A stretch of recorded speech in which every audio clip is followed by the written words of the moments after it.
Alô, comunidade das redes sociais! Hoje estou aqui no município de São José da Barra, numa área relativamente rural, próximo aqui a Capitólio, bem pertinho, coladinho com Capitólio.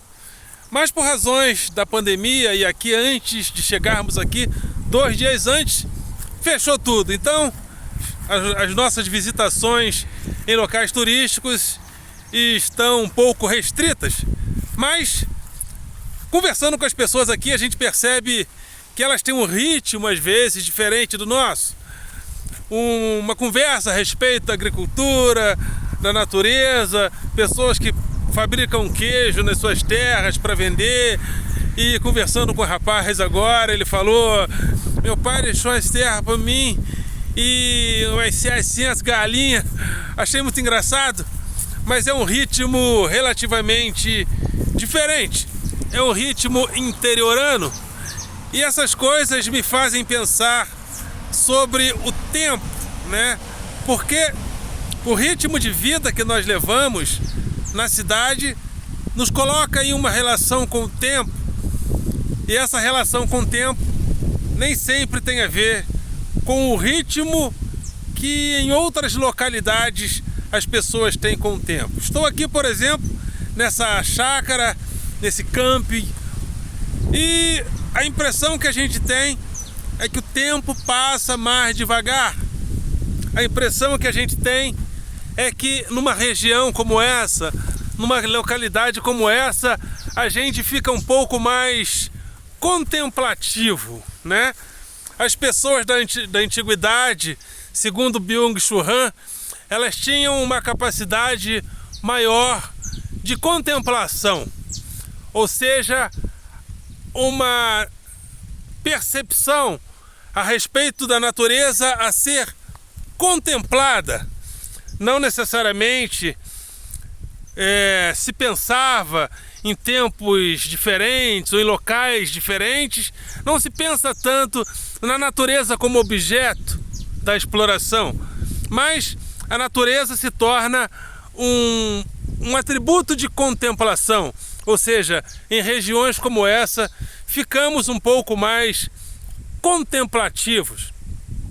E é interessante que uma filósofa chamada Hannah Arendt falou sobre essa diferenciação entre vida ativa e vida contemplativa.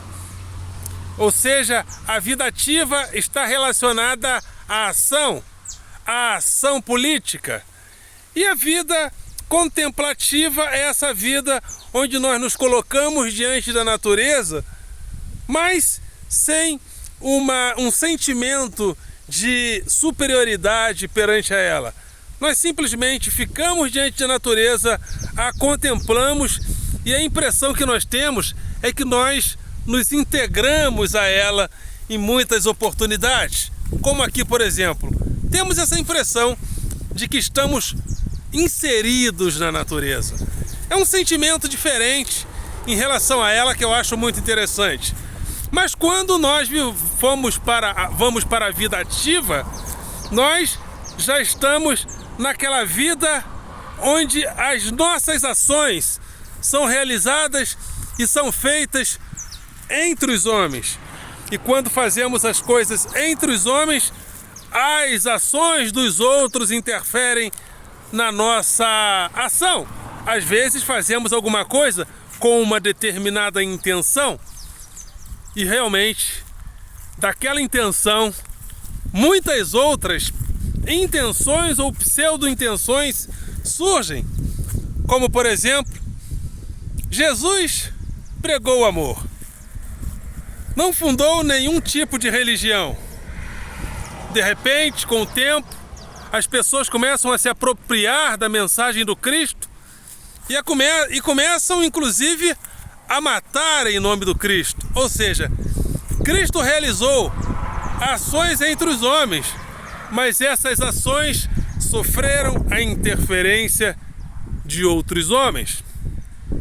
Mas também tem outras condições humanas, que são, por exemplo, as condições humanas propiciadas por que Hannah Arendt chamava de Homo faber, O homem que é capaz de fabricar, o homem que é capaz de construir, fabricar produtos, esse homem é o homem industrial.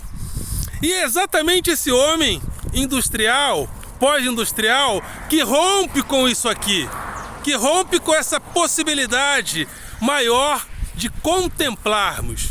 Ou seja, tudo se torna objeto de consumo, tudo se torna objeto de produção, lucro e consumo.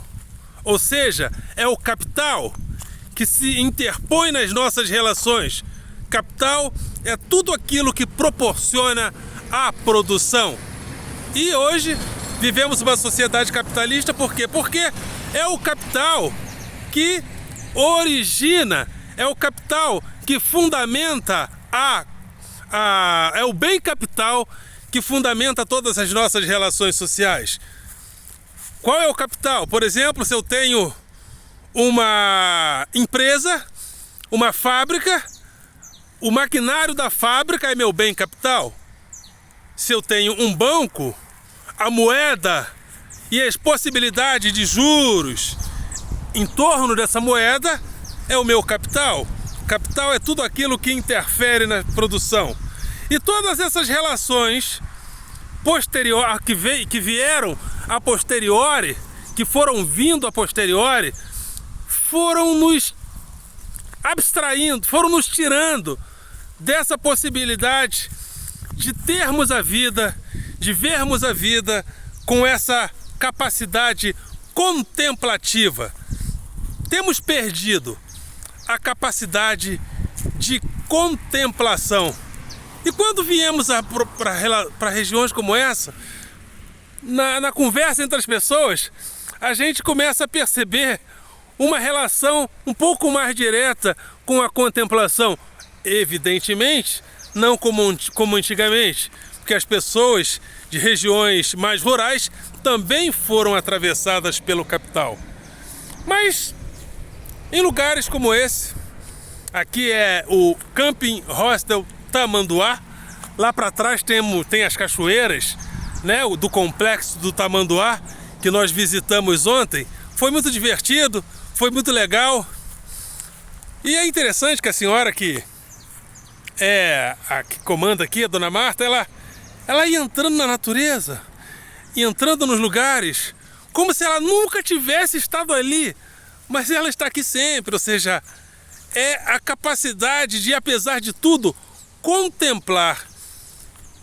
E essa capacidade contemplativa em relação à natureza tem feito com que nós, inclusive, a tratemos de uma maneira hostil, porque para nós a natureza se tornou objeto do conhecimento, e com isso nós deixamos de contemplar.